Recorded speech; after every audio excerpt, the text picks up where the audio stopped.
Welcome to the Hangar Z podcast, brought to you by Vertical Helicast and in partnership with Vertical Valor Magazine. This two-part series was recorded at APSCON 2024 in Houston, Texas. In this series, Jack Schonely and I sit down with Sergeant Cody Robinson and Jeff Serpas, who is Houston Police Department's Air Support Unit CFI. In this episode, we engage with Houston PD's finest, who share their insights, experiences, and challenges in the field. We'll explore the critical role of mentorship and how training methods have evolved over time, alongside the significance of in-house training programs in preparing personnel for the demands of their roles. Join us as we explore our guests' personal journeys through aviation and law enforcement, revealing the vital importance of safety, preparedness, and integrity within flight operations. They emphasize the significance of saying no in aviation, especially under pressure. We'll also discuss the operational dynamics of air support units, effective training, and the crucial selection process for tactical flight officers. Our guests discuss Houston PD's unit structure, aircraft fleet, and the significance of maintenance and reliability in operations. The conversation also covers the challenges of navigating Houston's airspace, the impact of weather on operations, particularly during hurricane season, and the importance of community and teamwork in addressing these challenges. Don't forget to mark your calendars for this year's APSCON, which will take place July 14th through 18th in Phoenix, Arizona. Another conference to get ready for is the ECHO, or Every Coast Helicopter Operations Public Safety Aviation Conference in Louisville, Kentucky, September 28th through October 1st, 2025.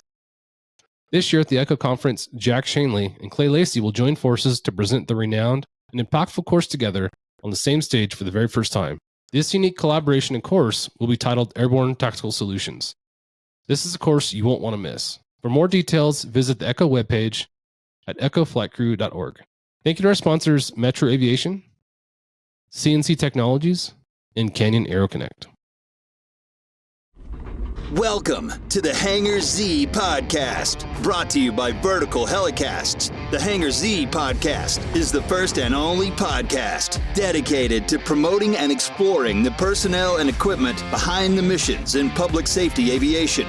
Join your host, Jon Gray, Jeff Ratkovich, and Jack Schonely. Still southbound, skidding to a stop. Down by here. Looks like they're getting ready to bail. Heads up, guys, bailing. Okay, the guy, he's running through the house, jumping the fence, through the shotgun, threw something out.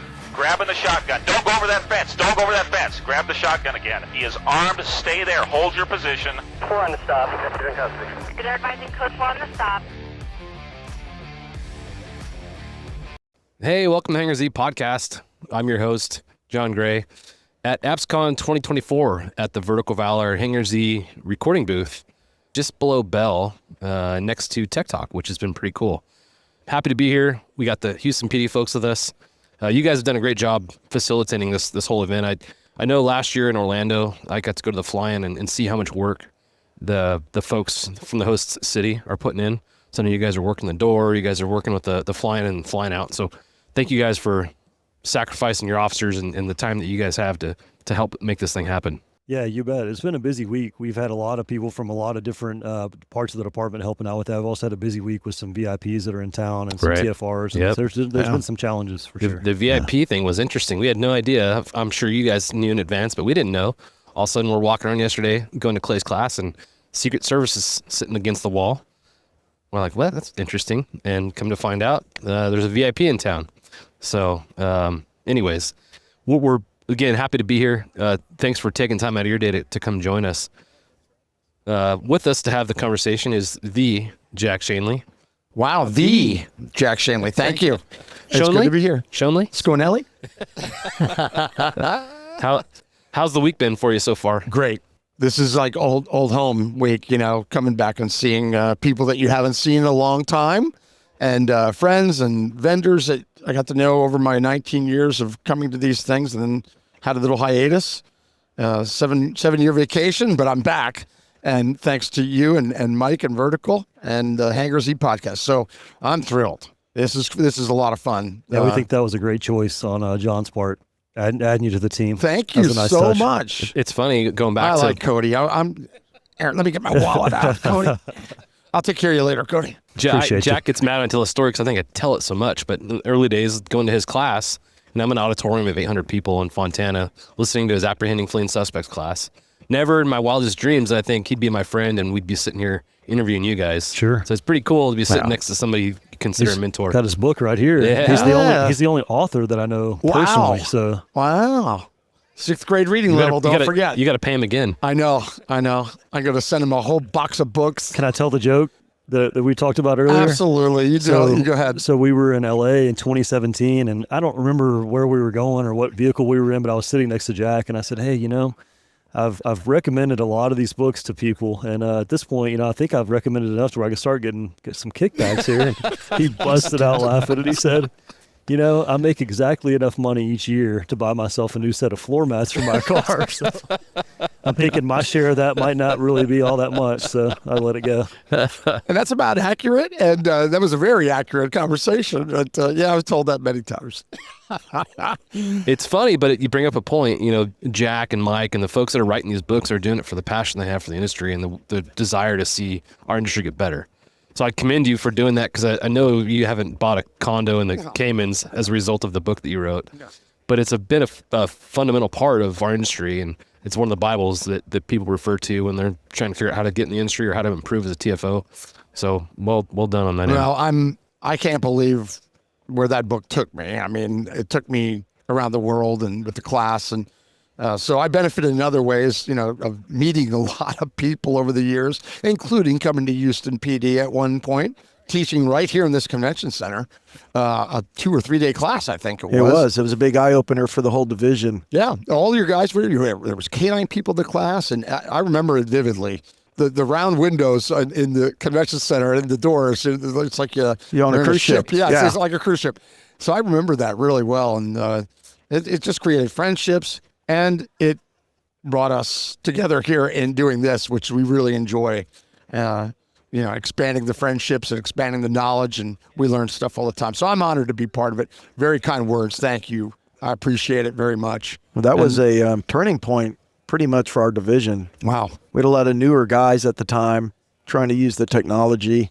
We had the older guys kind of out the window, spotlight. Yeah. Nothing wrong with that back in the day, but technology's kind of gone. And we had a core group of maybe, 5 or 6 of us. And we just couldn't get this camera working. And we found out we're way too low, too fast. We're sitting there struggling. At the time, there wasn't a lot of videos. San Diego put out a lot of videos. Sure. We look at these videos and we're like, man, how are they doing this? Yeah. I'm buzzing around a building one night at like 400 feet, 80 knots, and you can't hold it. Yeah. I'm like, I don't know how they're doing it. I don't remember what's the original flare we had. The 8500 was when before that. It had like an egg-shaped handle you had in your hand. The football, or whatever they called it. Yeah. And we came to a conference, and long story short, they would not let us originally. They wouldn't pay for us to come. Oh. And there was about 5 of us. We said, you know what, we're just going to pay ourselves. And for a little bit, they weren't going to give us the time off. We had a new lieutenant at the time, and at the last second, he goes, yeah, you guys can be on duty and go to that. That's cool. Ran into him here at the convention, and he apologized, said, hey, I'm really sorry you guys had to pay for this and almost come on your own time. He'd only been there a couple days. So we took this knowledge back to the hangar, and one guy in particular, won't mention his name, he's retired now, but I don't think he presented it quite well for the older guys, and they took kind of offense to it. And they were like, there's nothing wrong with our flying, kind of went nowhere. You came with your class. Yeah. The whole division went to this. And they were like, hey, this maybe does work. Yeah. And I remember being with an old head. I don't know if every department calls them old heads, but here at HPD, you're an old head if you're old. He goes, hey, let's try some of that stuff. And when you get a little higher, you slow down, hey, the camera actually does work. Yeah. So thanks to you. If it wasn't for you coming here, I don't know where we'd be. With any method of teaching, like being authoritative is a very challenging way to approach things. And from my experience, most people that go that route, it's that they lack the ability to persuade. Yeah. And so persuading is more of a proper way to teach anything. Yeah. And with the book, I'm actually reading it again right now for probably the 5th or 6th time. But for anybody that's got it or anybody that hasn't read it yet, it's something that you need to reference back to. We like to use the quote. I think Bruce Lee was credited for it. I don't know if he really said it or not, but advanced skills being the basics mastered. And so many times we look back at videos, even now in 2014, and like we're still messing up on some very basic things. Everybody Aircraft does. positioning, We're human. Zoom issues, perimeters, very, very basic concepts that sometimes we take for granted. Yeah. Yeah. everybody, we're all human, and we all need reminders. I mean, where we do it, we're really diligent for a while, and then it kind of fades a little bit. And then you go to a class, you get reinvigorated, Right. and you go, oh, that's right. You know, I tell people all the time, much of my class is just to remind you. It's not that you never heard it before. It's that you need to be reminded that this is important. You know, that's important. And it's like, that's the gist of the class. It's just to reinvigorate you, get the enthusiasm back to talking about the topic, and it seems to help. Yeah. You know? So There's definitely. a great video that we play in the presentation of this President George Bush giving a speech, and he's getting some shoes thrown at his head. Yeah. And it's like anytime you try to bring something new, you got to be really careful how you try to persuade somebody and convince them that their current way is wrong. Yes. But if you approach it that way in a negative way, hey, you need to knock off what you're doing because we've got a better way, that can Yeah. be a challenge, and you can Yeah. turn people off, and then they don't really want to hear it. Yeah. And what you brought up reminds me of something Brian Smith would say, and I'll mess up exactly how he said it. And I think I've brought it up. You may have heard it before, but you know, Brian Smith, he was the APSA safety manager for a long time. Made a lot of positive change in our industry. And he talks about how, you know, even him being what I would say is the world's leader in rotorcraft safety, Absolutely. would go to his unit and make suggestions based on things he'd heard or what he's teaching, and they would look at him and disagree. And he, in his mind, he was just another village idiot. He said it took someone else with the same opinion from an outside agency to come in and persuade his own folks Sure. of the same thing that he just said. Hard to be a prophet in your own town or something Yes. along those lines. Yes. It's absolutely true. But yeah, it's interesting. You know, it does take some outside influence, talking about the basics sometimes, to come in and drive those points home, because they don't want to listen to what we have to say within our own village. You know, it's unfortunate, but I think that's the reality of a lot of the situation. I've heard that 1,252 times. I'm not kidding you. Yeah. I mean, where canine handlers will call me and say, I need you to come in and share this information, your information about perimeters with our people. I tell them all the time, but they don't listen to me. So I need you to come in and tell them. I mean, they say that all the time. And then I get there and they go, wow. And he goes, I've been telling them that for 5 years. I go, I get it. Our department's like that too. It took an outsider sometimes to kick it in. But anyway, you guys are too kind to me about this class. But Yeah, it's a great class. thanks. So I realize we're about 10 minutes in and we haven't formally introduced you guys. I'll formally introduce you guys as Beauty and the Brains. I would be the beauty, by the way. That's right. We've been planning that joke for a long time, so we made Nice it. We job. executed. But Cody Robinson, pleasure to meet you. We've been talking for a few weeks, in advance of the conversation, and sounds like you guys are doing some great stuff. Thanks for your hospitality here and for making this all happen. I Pretty feel like cool. we haven't done enough, but you're welcome. Oh, and no. we're you doing guys our are great. best. Thanks. Jeff Serpas, did I say your last name Serpas, correctly? but that's close enough. Okay. Last names are always a struggle. He's answered to a lot worse, I can tell you that. Oh, yeah. I can relate. I'll just I call can you relate. Beauty from here on Beauty's out. fine. So introducing you guys, can you tell me what your role is in the unit, what your rank is, and kind of a little bit about yourself? Sure, those are all great questions. I'm glad you asked. Jeff, would you like to go first? Or? So one of the things Jeff and I do all the time is an assignment will come down or a question will come down, and I can do the pose for you. Yeah, this is. I'll do it. We like to reflect on things a little bit before we just give an answer. You know, we'll do a little delay. And so typically, if something's asked and where assignment comes down, I always give Jeff the option. Jeff, here's the two options. It's usually like, do you want to teach ground school or do you want to fly? He's like, well, how do you do it? Like this. Yeah. And then what do you say? Those are both excellent ideas and choices. Let me think for a second. I'll tell you what. Sometimes he'll even leave the room for effect. Oh, And I'll come that's a back good and say, effect. hey, well, I'll do the flying Yeah. I gave it some serious thought. and I'll Yeah. fly. Yeah. So to answer your question, now that I've had a little time to think about it, so I'm currently pausing in there, I like it. exactly. It's like a politician, right? Currently, I'm the training sergeant. So my role is to shepherd over all the training programs. Unfortunately, for the last few years, I've been a lot more focused on pilot training. We had a lot of retirements. Had a fatal accident in 2020. That was a catalyst event for lots of things, but lots of retirements came out of that. And since then, we've been rebuilding our pilot rank. So Jeff and I have put on 2 full pilot classes now, 0 time, all the way through the commercial rating and mission training and transition into the mission aircraft and all that. So I've been really focused on that program and building it, but also doing that work, which is kind of a weird place to be in. So I'm physically flight instructing, but also managing that program. Haven't done the greatest job of managing the TFO side of that. We have a chief TFO, Matt Little, which I'm sure y'all will meet here this week. He's doing a great job with that program. He's kind of my backup in that sense. We do all of our own in-house training. You've been in the TFO seat for a few years, 2 to 3 years, probably the average. And then you can come to pilot training. We train in-house. Really wonderful thing. Yeah. I think everybody that we've trained recently is really appreciative of how big of a opportunity that is, and how much it costs to get that training on your own.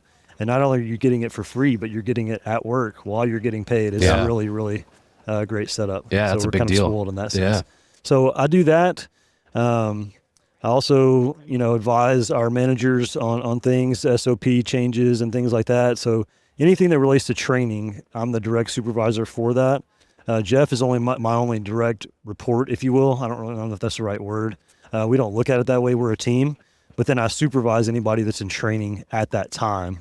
And then they go on to their shift with their supervisor. So I have some supervisory roles as well as, shepherding over the training program. Yeah. It's interesting. I feel like a lot of agencies, they'll, like you said, they'll have them get their private elsewhere, outside agency or outside training institution, come back with that, and then you kind of take it on from there. How's it been for you doing the primary from square one? Yeah, the challenge in that is when you get out of primary training as an instructor, you lose touch with what's going on in the industry. And we've had some big changes even recently, like PTS stuff to ACS. So some big changes. So we've went through several different examiners. Examiners retire from the FAA. You got to get to know the examiner and kind of what their pet peeves are, what they're seeing, what they want focused on. So Jeff and I had to do a lot of planning.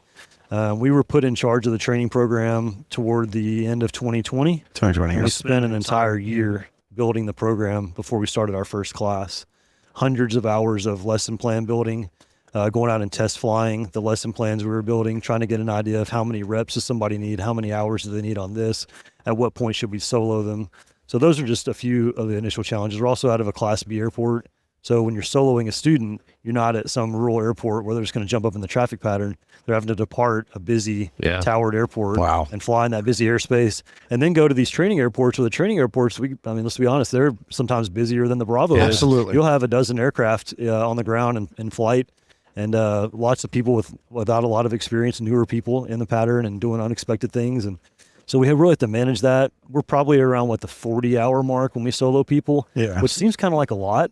But you really want to make sure that they can manage all that stuff and also meet the demands of an emergency if one were to come along. That's good. That's really good. You got to be confident. Yeah, especially in Bravo. The Bravo thing changes things. I think I loved the way you described it. You say, well, it's a little bit more than maybe we'd have to, but in Bravo, it's probably the right number. Sure, because. For a lot of reasons, but they're not going to tolerate nonsense in the Bravo. No. Charlie and Delta, the towers might have a little wiggle room. Bravo doesn't have wiggle room. So you got to really be confident that all the things that could come up in a busy airport are going to be covered for that student before you release them. I don't think that's an unusual amount of time either. In days past, I think time to solo was kind of used as a measuring stick of talent, and we just don't see it that way. We don't want to rush that process and then put somebody in a bad spot and have them get hurt or the aircraft get damaged or anything like that. So we've slowed that process down. It's really challenging to solo multiple people in the same time frame because everybody kind of learns at a little bit different pace. Yeah. But the longer we extend that out, the closer that group comes to the center. And we did 2 solos in one day in 2022, and we did 4 in one day toward the end of 2022. I'm messing up the years now, 21 and 22. Did you guys go home and drink heavily after those? Thank you to our sponsor, Canyon Aero Connect. Canyon Aero Connect has been a trusted leader in airborne law enforcement communication since Paul Wolfsburg introduced the first flight phone in 1970. While our name has evolved, our commitment to innovation and quality remains strong. Contact us today at canyonaeroconnect.com to explore our latest mission-critical solutions. It's funny. Yeah, you'd think we would, but Jeff and I really aren't much of a drinker. It's kind of a joke amongst us. We travel together to go to factory training and stuff, and the hotel will give you this drink coupon and things, and we may make it halfway through a beer or something, but it's pretty rare. Yeah, we get the coupons, like he said. I think Mesa, we get 2 free drinks a night. And I don't think we used our card at all this last No, time. it's still in my backpack, and none of the holes I'm are going to start punched. traveling with you guys and take your tickets. Yeah. We'd give them to you. Well, so that brings up something we usually, drink the day as a thing here. You guys on duty in uniform in your host city, so I understand why you wouldn't want to have a beverage. But Metro Aviation had a really nice beverage booth. Yep, so they offered some beverages for us. They gave us a nice little koozie. So we brought you guys some waters courtesy of Metro Aviation. Water's perfect. Typical officer maneuver. Nice free drink sitting in front of us. Yeah. We got to take care of you guys. Top of the line H2O right there. But no, I remember my first solo. I think I was around 10 hours. Yeah. And I remember being scared to death. 10? Somewhere near there. Wow. I was scared to death. Yeah. And Overachiever. I felt like I wasn't. Isn't it? I wasn't That's comfortable. really good. 10 is Well, I don't really know good. if I should have been doing that. Well, And you're here. It's within a couple. I don't know. Maybe it was 13 or something, but it That's was still not really good. It was not very long. I remember the first hover solo was the first part, and I was wearing sunglasses in a R22 with one. Well, the doors are on because they can't be off with a student, and pick it up off the ground. And my sunglasses instantly fog up because I'm so stressed, and I'm sweating like crazy. Double IMC and a Oh hover. man, it was bad. Yeah. But I remember, that my CFI saved my life probably 3 or 4 times in that initial period. So kudos to you guys. I know that takes a lot of courage and a lot of attention to detail to take the students up in those early hours. Oh, they're, it should be on video because it's pretty challenging. I bet. You did primary as well, right? Oh, yeah. Yeah. What was the scariest situation you found yourself in? Oh, my gosh. How long do we have? I mean, you guys know. I mean, things come up. I can tell you this, that the one that comes to mind is further along in the training, not the initial, doing touchdown autos, straight-in autos with a guy that's greasing the autos. I mean, on the money, on the numbers, perfect autos. He does like 10 of them in a row. And I'm sitting there with my arms crossed going, let's do one more, roll it off. And he almost kills us. And I'm like, Yeah. he flares really high. And I'm like, wow. And I'm going from crossed arms to grabbing. And I'm usually like, guarding the controls. I let my guard down because he was so good. And it was close. It could have been really disastrous. And I'm like, what the heck? Where did that come from? He goes, I don't know. Yeah. I mean, he didn't even know. He goes, I have no idea why I did that. We're human. Things happen. You start getting tired. Maybe that was past the number of autos that we should have done that day. Where you start getting fatigued and the autos we saved to the end and all that. And I think back on that though and go, that was the one that really scared me. Really, really scared me. And again, an outstanding pilot, an outstanding student, one of the best TFOs we ever had. I just got overconfident in his abilities because he was so freaking good. That was a mistake on my part. Not his. That was my part. I learned that it doesn't matter how well they're doing, my hands need to be in a position to be really ready in case they have, a brain fart. Yeah. And he did. He did. Yeah. So, It seems like on average you have like one of those events a year. It seems like about how. it Oh, averages absolutely. out. Yeah. One a year. That's easily. Depending on how many students you're doing, it was. But again, it has to be. You got to be ready all the time. That's why being an instructor is so stressful, because you learn that there is no time to relax. There is no time to let your guard down, even on check rides, 10-year pilots, 15-year pilots. You go out on a check ride with them. I was a check airman. I got surprised a bunch of times, And again, you're getting that mindset. 15-year pilot. What could go wrong? Oh, watch this. And if something goes a little sideways and you save it, and they go, wow, I don't know where that came from. So it's just part of being an instructor. What I like about what you guys are doing with your agencies all in-house is, you think about the industry, the CFIs typically are a low-time pilot, teaching pilots low time. Right. And also you're outside of the industry, so you're teaching, I understand you're teaching the basics, but as you progress, you guys can start teaching the fundamentals of what we're doing. You can incorporate that into the lesson plan versus going somewhere where that's not even a thought, so that's really neat. But you guys having all the experience that you have in pouring that into the student that's coming in, I think that's really cool. So kudos to you guys for that. That's great. Beauty. Tell us about yourself and what your current assignment is, and a little bit about how you got into aviation. Sure. Current assignment, of course, is air support as one of the instructors. Actually, it's just Cody and myself right now. So do you guys fill a shift as well, or is your primary assignment just training? Just training now. Okay, that's and great. that's changed over the years at air support. Typically, the day shift trainers were day shift, and all they did is train. We had a guy for years on night shift, but he did the regular patrol schedule also, and then worked in the training.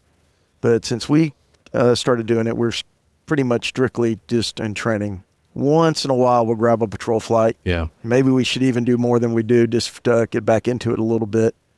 So yeah, as one of the instructors, it's just, like I said, Cody and myself. So and he already mentioned we do 0 time to the commercial.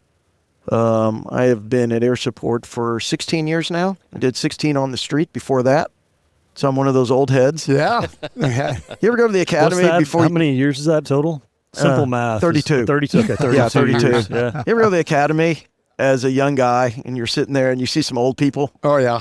and you're like, man, maybe those guys should just retire. So I'm at the academy recently and they're having you stand up. Okay, if everybody stand up, if you have 5 years, sit down, 10 years, sit down. They get to 30, I'm still standing. There's a couple other people. I didn't make the 35 mark, but there was a couple. And you can see these young guys going like, "Ew, what are they doing here still?" So I am the old guy. Not sure if I'm the oldest in the division. I don't think so. No. Pete, we have a guy named Pete. He's a night shift guy. He's got more time than me. And then maybe 1 or 2 other guys than me. So like I said, 16 years, all Southeast Patrol. And then just by luck, I ended up at air support. So I got a little lucky. I already did my fixed wing ratings on my own. So when I got to air support, everybody comes in as a TFO. And it was me and 2 other guys. We all started the same Saturday.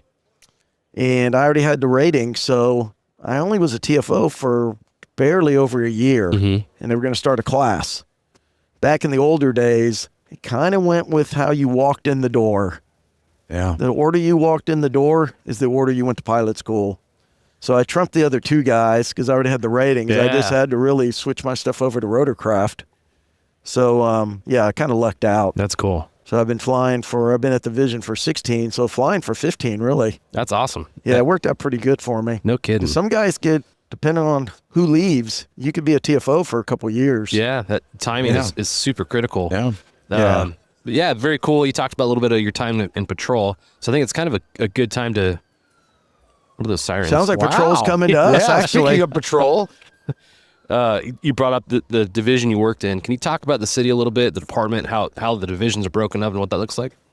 Sure. I might have to revert to Cody here on some of this, but Southeast Patrol is a very large patrol station, and I'm going to guess there's 10 large stations. We divided up by mics, basically. So the radio channels may encompass multiple divisions. Okay. But on the radio, you basically have 9 different channels and then like a hailing channel that we get hailed on, which so does K9, detective channel.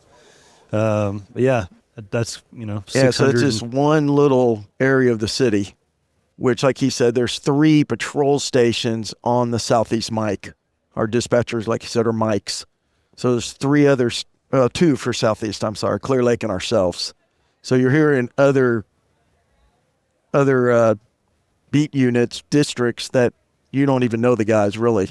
City's so big, and you worked at a big city, so you could be one district over and never meet the guy that butts up to your street, so to speak. So 600 square miles is what I have down for your guys' city. That's big. They're giant cities. it's really big. A little bit over that, population-wise, it fluctuates.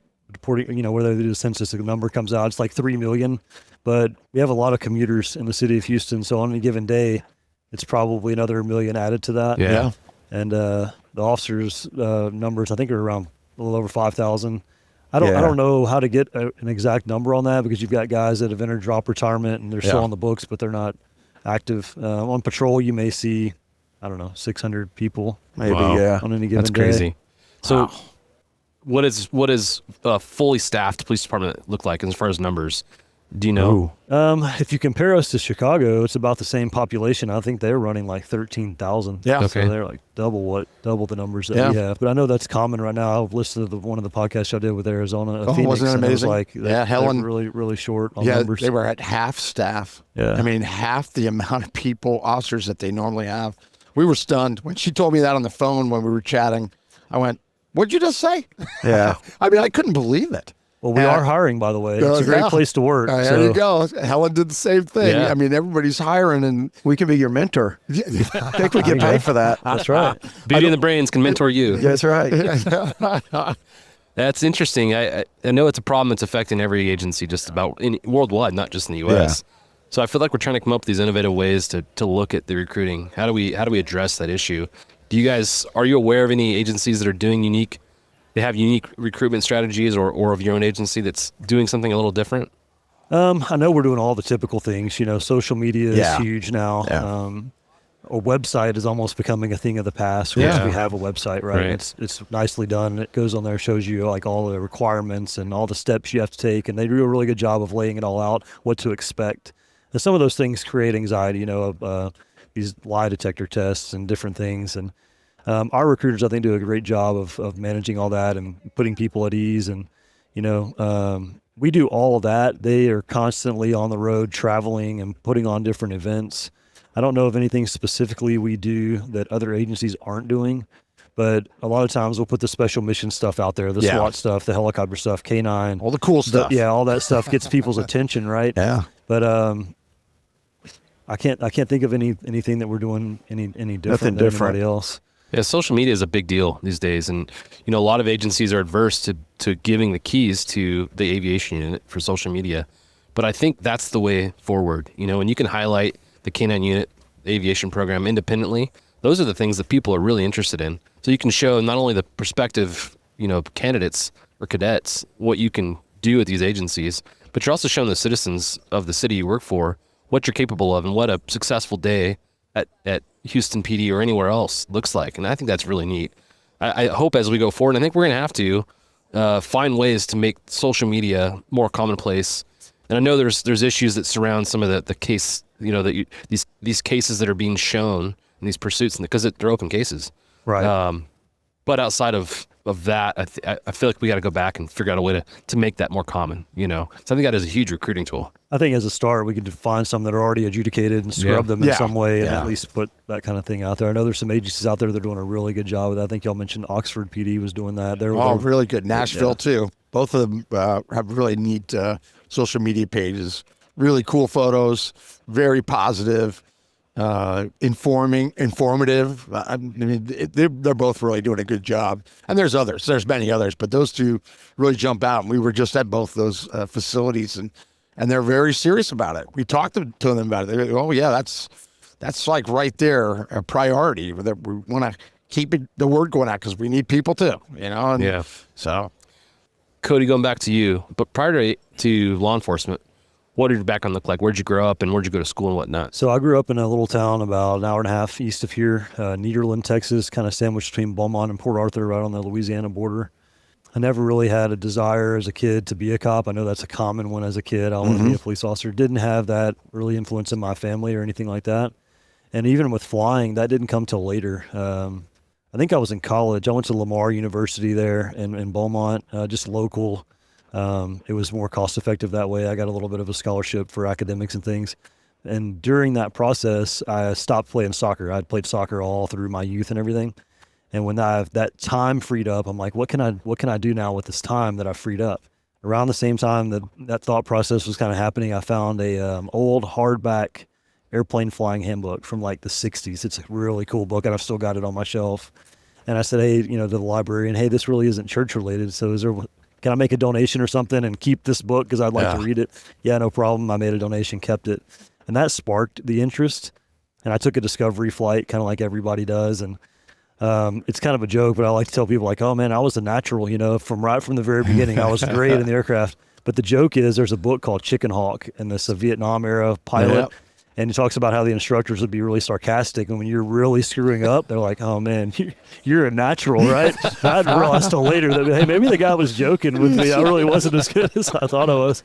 And so I got my private while I was in college, and realized that was the path that I wanted to take. So I went to a professional flight school up in Dallas and Arlington called SkyMates. I think they're now in another city near Dallas area. And I got my instrument rating, got my multi-engine ratings there, my commercial single-engine ratings, and kind of did all that within a couple of years' time and spent quite a bit of money. I know Jeff's pathway was kind of similar. Also a natural right from the very beginning, right? And I wanted to go into the airline world at that time. My first job was flying a King Air 200. I got a little experience in that aircraft and flew some other corporate jobs trying to get my resume where it needed to be to get on with the airlines. Had the Great Recession in like 07, 08, right? Yep. Got laid off a couple times, got fired once, kind of a funny story. Maybe we'll get into that in a minute. And I thought, this really just isn't working out. And I met my wife, got married, started having a family and things. And it's like corporate aviation may not be the way. It's just so volatile based on the economy and things. And the airlines weren't hiring at all. So I had a friend of mine said, hey, the police department's hiring, and they're actually giving out this bonus, which at the time was like life-changing, right? $10,000 bonus. Yeah. Oh, yeah. I think we still got that going on right now, right? And we also have aviation, so maybe you can marry those two things at some point. And maybe I was naive enough to believe him at the time. I'm like, yeah, that's what I'm going to do. So I go through the process and sign up and polygraph and background check and all that. And I get into the academy the first day. They're going around the room like, hey, why did you come here? That kind of thing. And you're super nervous standing up in your little cadet uniform. And, oh, yes, sir, I came here because I want to be in the helicopter division. They all bust out laughing. Yeah, sure. Your recruiter told you that, didn't they? Kudos, recruiting. You did a good job on the poster, but like that's not going to happen, Thank you to our sponsor, CNC Technologies. CNC Technologies, serving law enforcement, government, and military markets with tailored mission solutions, system training, and live 24/7 support with CNC.live platform. Explore more at cnctechnologies.com. Basically, they said, hey, you got to know somebody or, have 20 years on or whatever. Yeah. I didn't let that really bother me. I mean, it kind of did in the back of my mind. I'm like, uh-oh. And we're on the airport property of Intercontinental Airport, right? So we're out there doing push-ups in the mud and running, and the jets are going by, and I'm like, I might have made a mistake here, questioning it. And they said, hey, if you graduate first in the academy, you get a helicopter ride. I'm like, all right, that's it. That's my first initial introduction. They told you that early on? Yeah, so they were doing that, and I actually saw it happen a couple times. So my class was a junior class. I'm seeing the senior classes, like the helicopter lands, and they go, and I'm like, oh, yeah. So I'm at home studying, working hard, And about 2 weeks out, they announced the class rank, and I did happen to get the first slot there, and I'm like, I got to get my helicopter ride. So I asked the instructor, hey, when are we going to get this helicopter ride scheduled? We're not going to do that anymore. Oh, man. In that environment, as a cadet, you don't want to be disrespectful or challenge anybody. And I'm like, okay, yes, sir, no problem. But internally, I'm like, broke it up, man. I'm like, I spent the last 26 weeks making sure that I got this helicopter ride. It was just coincidence. They just stopped doing it. And we really need to bring that back because I think it's a great incentive. We haven't really done it since then. That was 2009. Yeah. Maybe it's something we need to look into bringing back around. Absolutely should. But, that was cool. It affected the way you performed. Sure, absolutely. Right? There's going to be a lot of people that are going to go, hey, that'd be cool, and work hard, a little harder. Yeah. I may have mentioned it to a few people along the way, and my field trainer found out about it, and his old partner was a helicopter pilot in the division. So they actually cleaned it up and set me up on a ride while I was a probationary police officer. So I got it. Yeah. 5 years was the minimum you had to have on. 5 years and a month I was transferring in. So wow. I know that's not everybody's path. You mentioned timing. It has a lot to do with that. But don't let anybody tell you no. You know what I mean? Like, that's good. If they're going to tell you no, make them tell you no a lot. Yeah. Don't just walk away on first. I like that. I think any successful person knows that they can't stop when they're told no. All these folks we interview, that's the story we hear time and time again. They said no, and I just did it again. Whatever the thing was, they were told no, and they're like, whatever. Not whatever, because it matters, but you do it again later. I like that.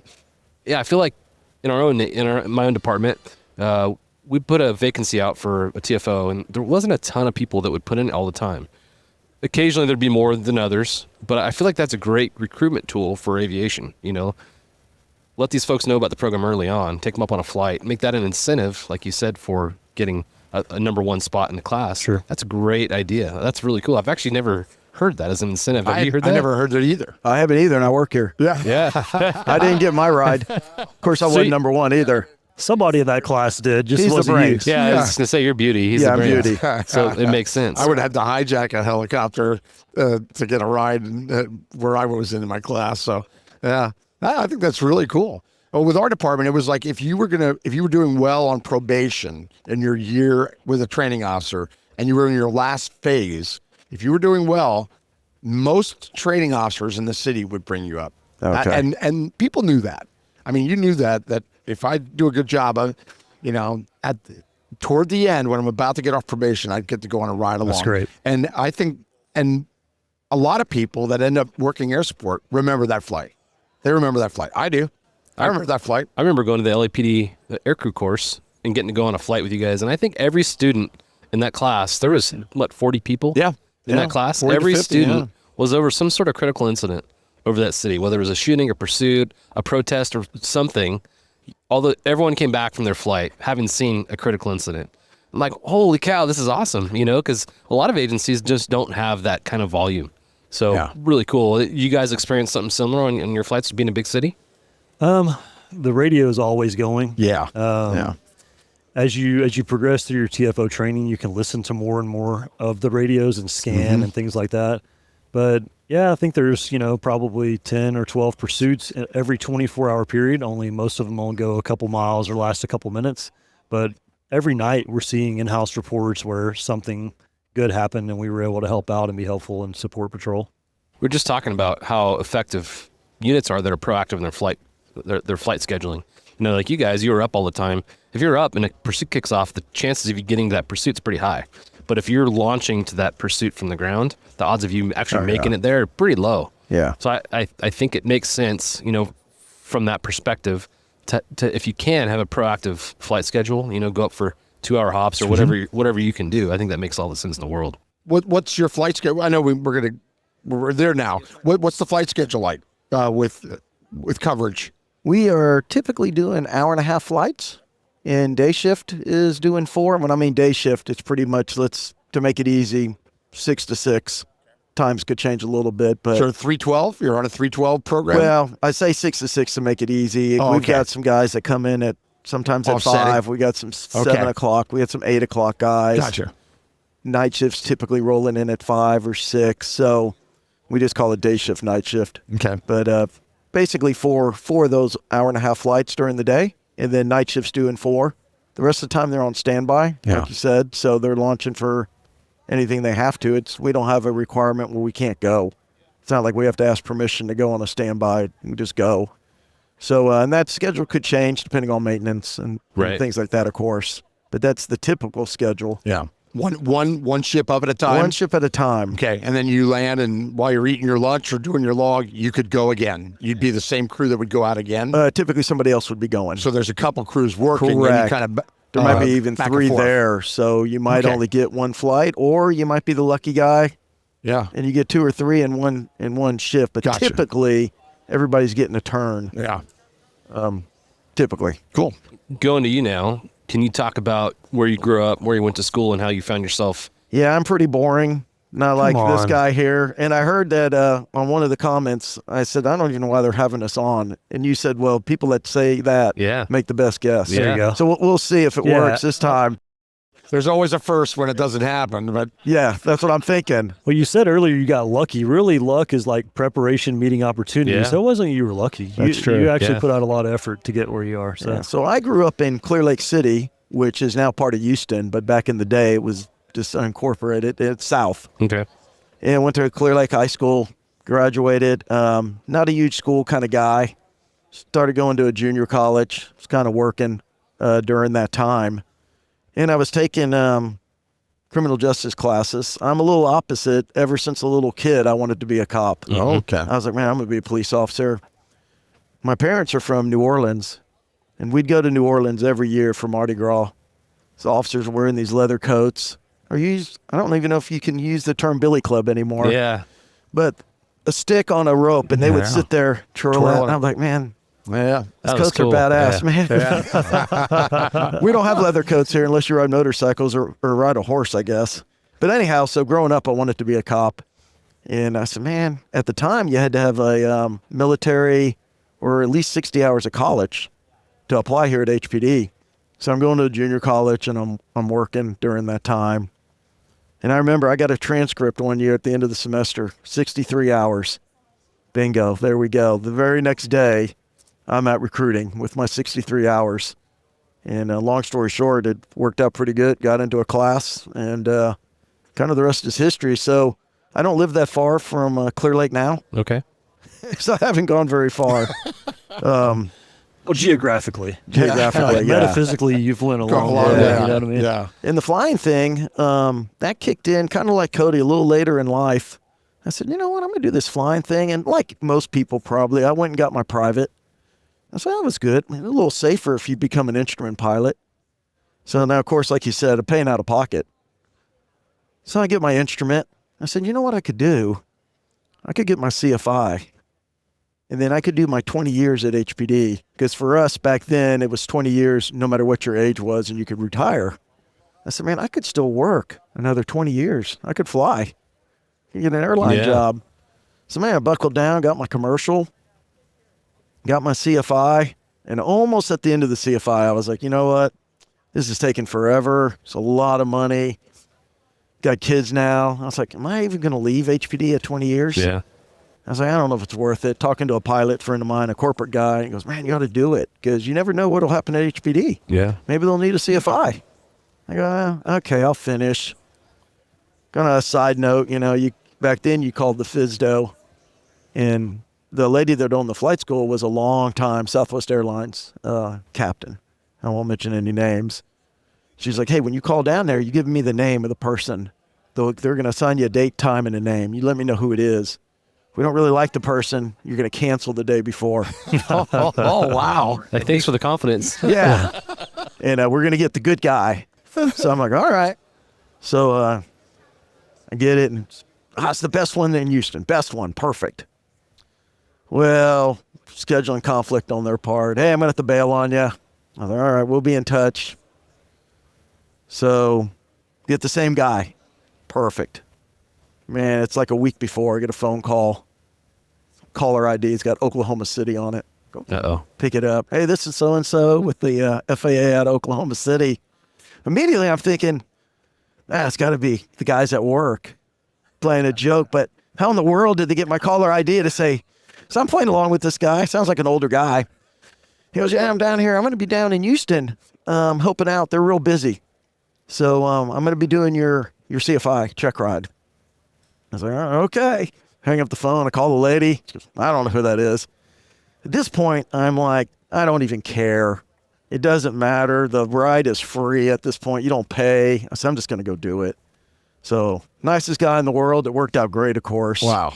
Now with all that, I forgot what the question was. Well, we're talking about how you found your way into aviation, but let's backtrack just for a second.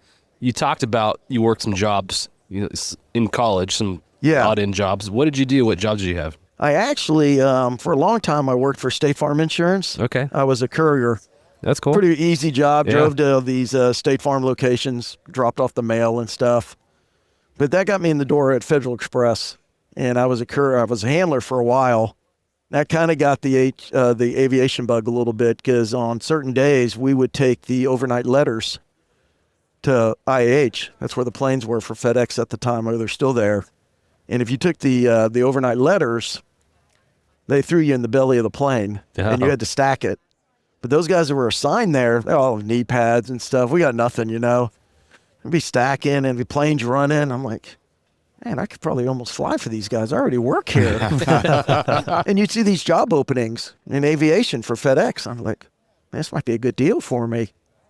So I worked FedEx a long time, and then I actually quit Federal Express to join the Houston Police Department, where I took a pay cut, actually. Yeah. Wow. And I was a part-time employee at FedEx. I worked 30 hours a week, and I took a pay cut to go to the academy. Wow. And I was like, man, this might not be... I had free medical insurance at FedEx. I was like, man, I don't know if this is a good idea, but I always wanted to do the cop thing, of course, so I bailed. But where's that Billy Club? Where's that Billy Club? Oh, we don't have those, and we don't have the codes.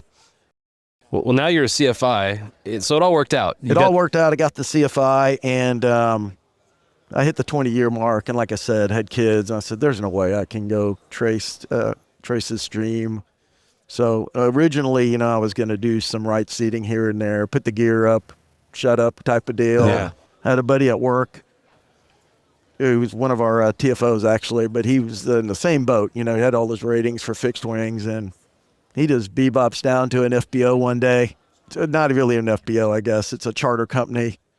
He's in there, they're talking. He's joking around with the guy. Happens to be the owner. Oh. Goes, hey man, if you ever have any right seat stuff available, yeah, I'd love to do it. Guy walks in the door. Hey man, we need somebody to run to Austin and back just for a maintenance thing. And he jokingly with the owner, I'll do it. He goes, you want to go? He ended up working for that company for a while. Got a couple ratings out of him. He's over at Spirit now. That's cool. So it just didn't work out. I was just going like, I got to stay at HPD. There's no, it's just too much time committed now. So, and when going back to your patrol time at HPD, you said 16 years in patrol in Southeast Patrol the whole for time, the whole 16 thing. years. And correct me if I'm wrong, Southeast is very busy. Yeah, that's a very active station. Yes, I'll be political correct. That's a very active station. That's what I was trying to be too. It's a very busy place. I remember going to the station. You've been there. Yeah. And when I was here teaching and just I actually bumped into people that knew a friend of mine that worked here in the early 80s and then ended up in LA, Chris Warren.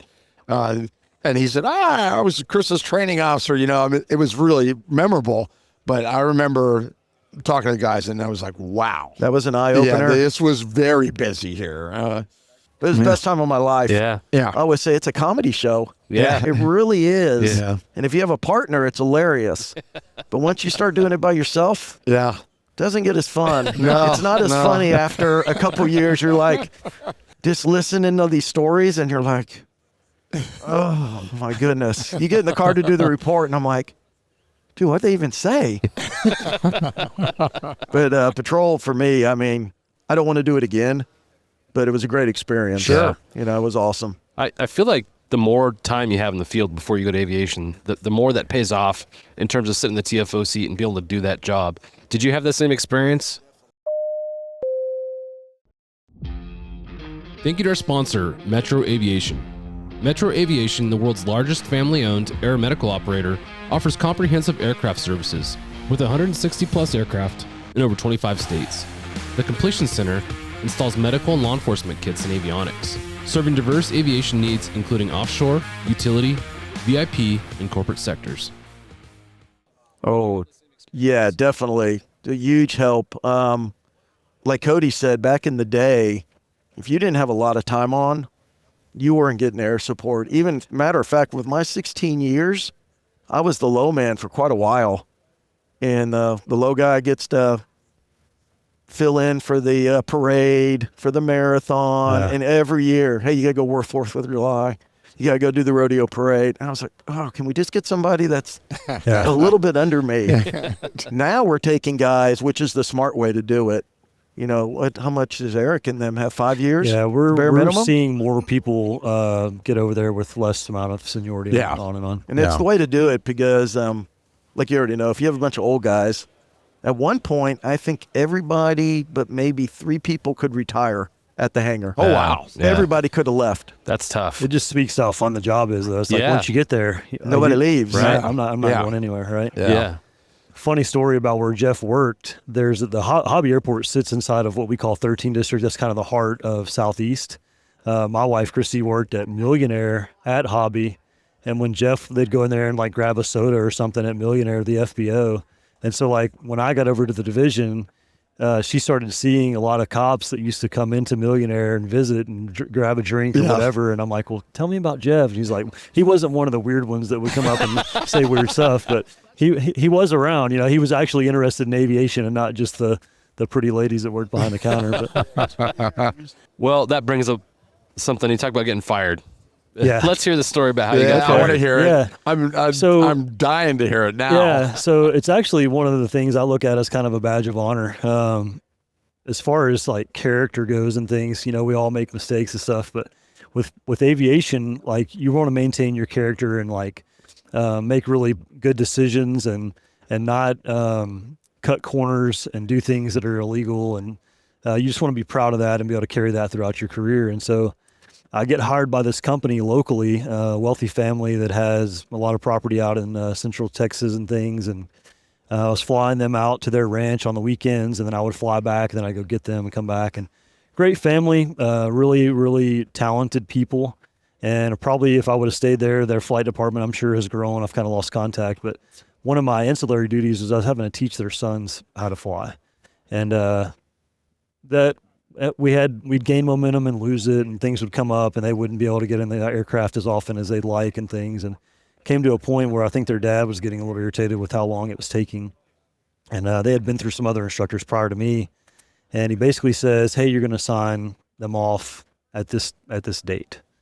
And I said, well, it doesn't really work like that, sir, respectfully. But I said, the thing is even if I wanted to, it really wouldn't mean anything, because you got to reach out to an examiner and you got to get on their schedule. And there's some things that we need to accomplish before we get to that. And he said, no, I feel like we've been at this long enough. You've been given enough time, so we're going to need your signature now.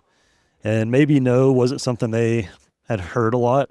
And we had a meeting that day, and it got a little heated, and they basically said, you put the endorsement down and sign them off, or you don't work here anymore. And I said, well, it looks like you've already made your decision, and I've made mine. So the answer is no. I'm Good not for you. It. I'm not doing it. I think that's one of the best virtues to find in a prospective pilot is somebody who can say no. Yeah. Right? Because there's so much pressure to say yes, especially in that situation you're talking about on the private side.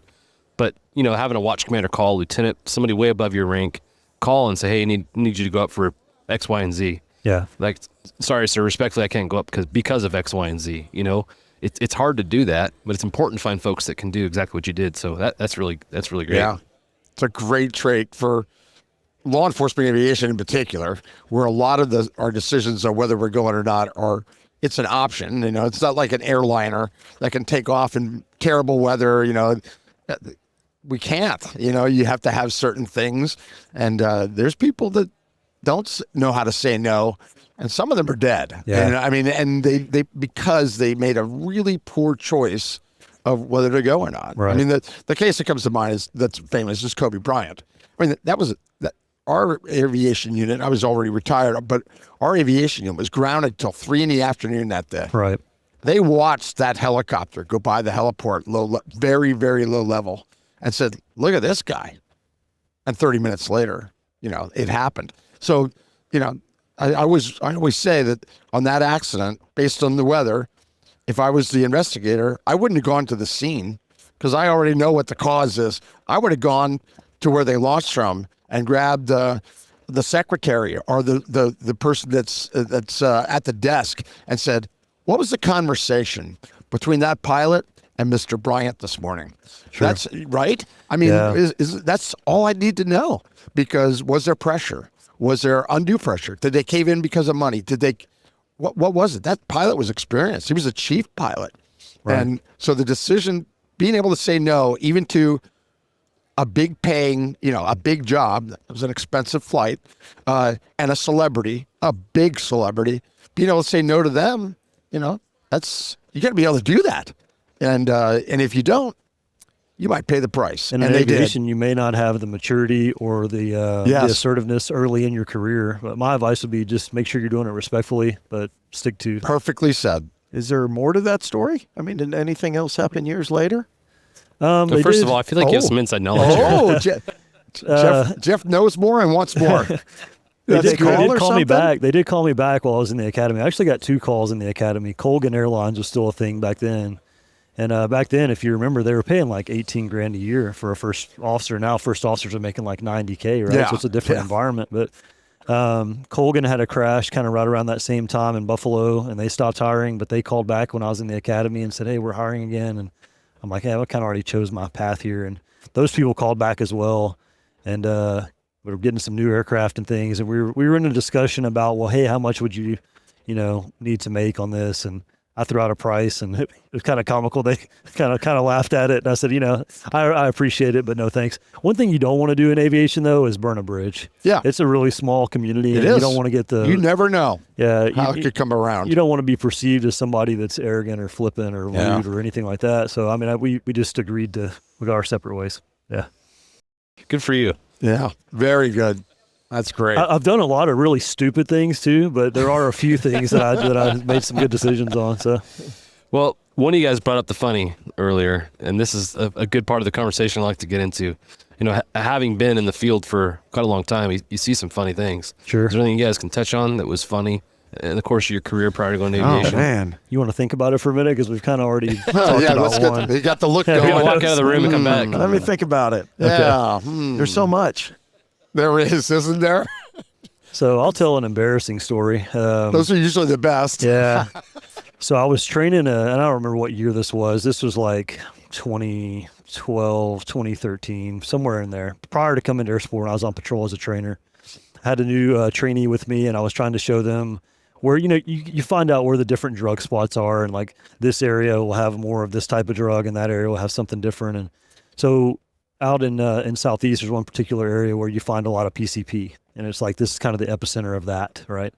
And what the joke was, like, you're not a real Southeast officer till you've had to fight somebody on PCP. Oh, yeah. Usually you don't have any clothes on, and it can be a wild adventure. And if it's not a flawless victory, then it's not a victory at all, right? This is good. This sounds very familiar, by the way. Yeah, so I'm taking this guy out to this one particular apartment complex. We come up empty, and I was frustrated, and maybe I brought some other frustrations to work that night or something. I was just in one of those moods, and cops, can get in that mood or whatever. And so I've got him. There's another trainer behind us in their car. And so there's two cop cars, four officers, and we get to a stop sign. I'm in the front, they're behind us, and there's a citizen behind them.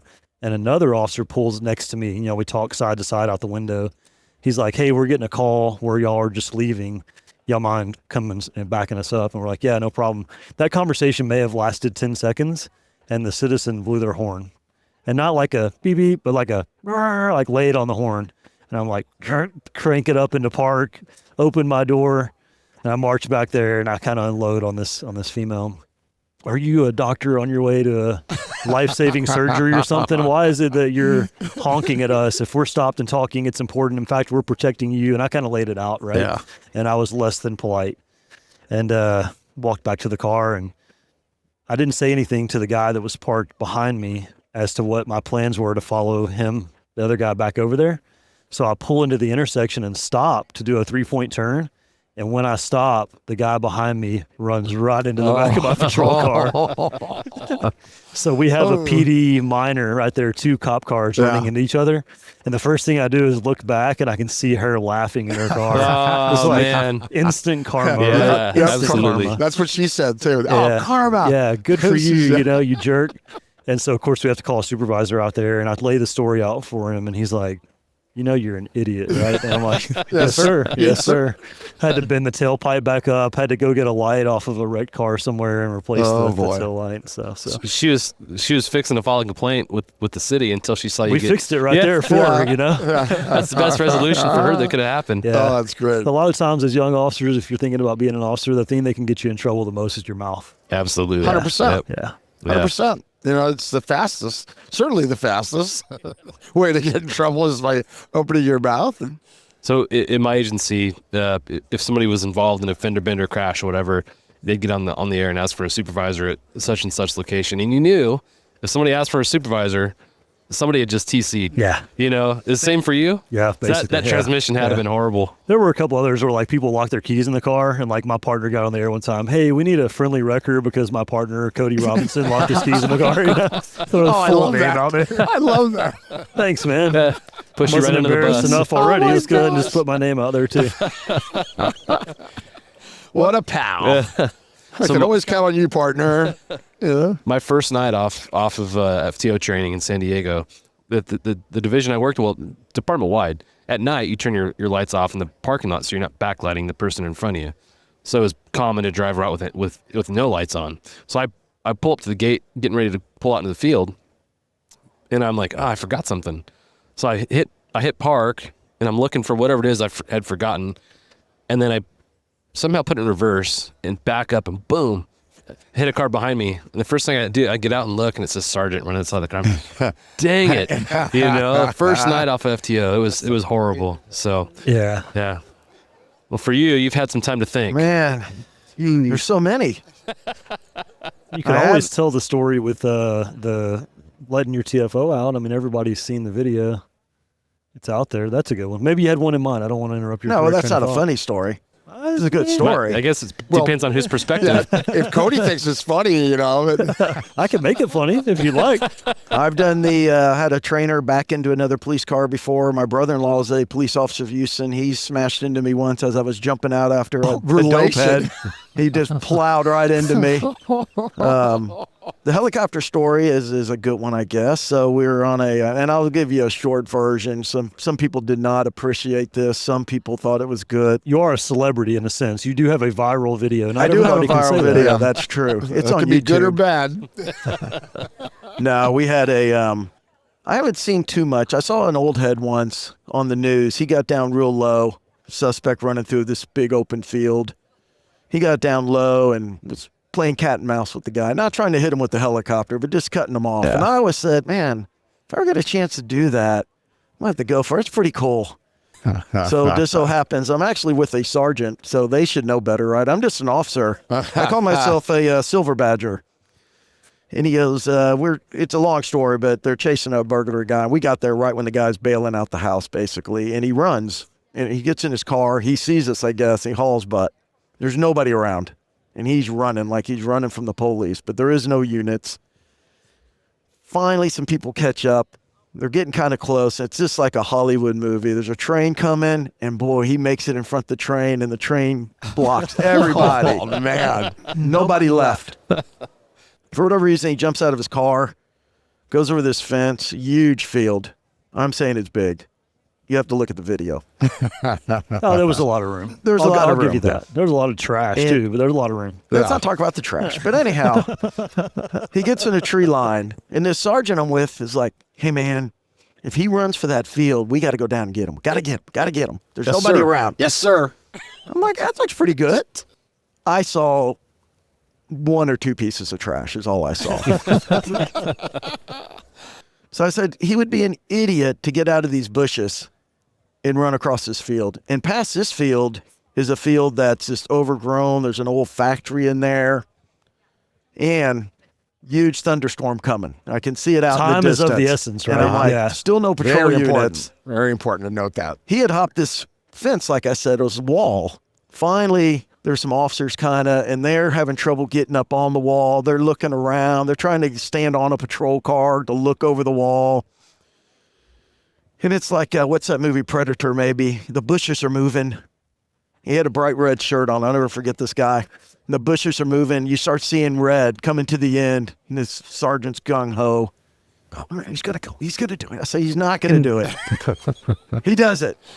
And he's like, go get him, go get him. In all fairness, I've already done my high recon. One or two pieces of You trash. already did like Watt fill and all that, wind, obstacles, terrain. You went through the whole Correct. checklist. Oh, Yes, absolutely. Yeah. In that order, and he said it out loud. Yeah. Forced landing, entry, exit. Yeah, he did them all.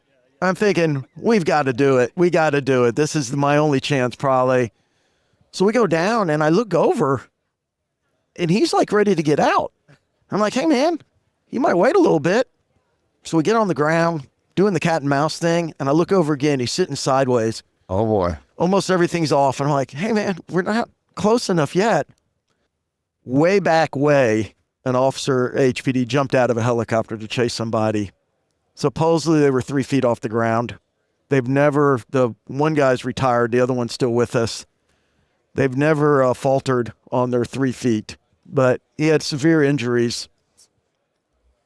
And I worked Southeast Patrol when it happened. And when I came to work on day shift, all the night shift, not going to believe what happened. This guy jumped out of a helicopter. He was running in the air and he hit the ground. He just ate it. And he had some bad injuries. So anyhow, I had visions of this. I was like, Sarge, man, you got to wait. We got to be close to the ground. So we're doing the cat and mouse. And like I said, I'm nowhere near going to hit this guy with a helicopter, but waiting kind of for patrol. Gotta go. Just get me down. I don't know if the skids hit the ground or not, but all of a sudden he was gone. Thanks for joining us for this episode of the Hangar Z podcast. Don't forget to like and subscribe to hear more stories that promote the personnel and equipment behind the missions in public safety aviation. Lastly, stand by for a message after a word from our sponsors. Cheers. Thank you to our sponsor, CNC Technologies. CNC Technologies, serving law enforcement, government, and military markets with tailored mission solutions, system training, and live 24/7 support with CNC.live platform. Explore more at cnctechnologies.com. Thank you to our sponsor, Metro Aviation. Metro Aviation, the world's largest family-owned aeromedical operator, offers comprehensive aircraft services with 160-plus aircraft in over 25 states. The Completion Center installs medical and law enforcement kits and avionics, serving diverse aviation needs including offshore, utility, VIP, and corporate sectors. Thank you to our sponsor, Canyon Aero Connect. Canyon Aero Connect has been a trusted leader in airborne law enforcement communication since Paul Wolfsburg introduced the first flight phone in 1970. While our name has evolved, our commitment to innovation and quality remains strong. Contact us today at canyonaeroconnect.com to explore our latest mission-critical solutions. Thank you for joining us for this engaging two-part series of the Hangar Z podcast, brought to you by Vertical Helicast and in partnership with Vertical Valor Magazine. These episodes were recorded at APSCON 2024 in Houston, Texas. We had the incredible opportunity to sit down with Cody Robinson and Jeff Serpas from the Houston Police Department Air Support Unit. Don't forget to mark your calendars for this year's APSCON, which will take place July 14th through 18th in Phoenix, Arizona. Another conference to get ready for is the ECHO, or Every Coast Helicopter Operations Public Safety Aviation Conference in Louisville, Kentucky, September 28th through October 1st, 2025. This year at the ECHO conference, Jack Schonely and Clay Lacey will join forces to present their renowned and impactful course together on the same stage for the very first time. This unique collaboration and course will be titled Airborne Tactical Solutions. This is a course you won't want to miss. For more details, visit the ECHO webpage at echoflightcrew.org.